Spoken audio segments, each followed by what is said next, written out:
ബറാഅത്ത് രാവല്ലേ കടന്നു വരുന്നത്. പഠിച്ചവനെ മഗ്രിബിന് ശേഷമായി നമ്മൾ 3 യാസീൻ ഓതാനുണ്ട്.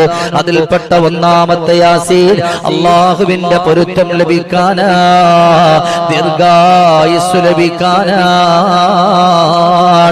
രണ്ടാമത് നമ്മൾ ഓതാനുള്ള യാസീൻ എന്ന് പറയുന്നത് നമ്മുടെ ഭക്ഷണത്തിൽ വിശാലത കിട്ടാനാ, ബറക്കത്ത് ലഭിക്കാനാ.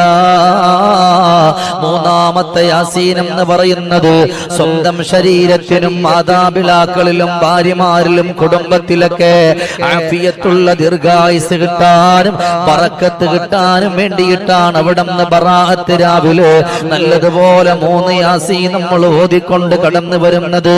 അത് കഴിഞ്ഞാൽ യാ ഹയ്യു യാ ഖയ്യൂം ബിറഹ്മതിക നസ്തഗീസ്. അത് മാത്രവുമല്ല, നമ്മളെല്ലാം യാസീൻ ഓതിക്കഴിഞ്ഞാൽ സൂറത്തു ദുഖാൻ കൂടെ നമ്മൾ ഓതിക്കൊണ്ട് കടന്നു വരണം.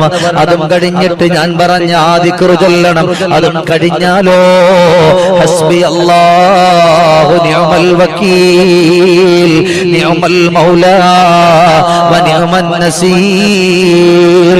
എല്ലാം കഴിഞ്ഞിട്ട് 100 സ്വലാത്ത് മദീനയുടെ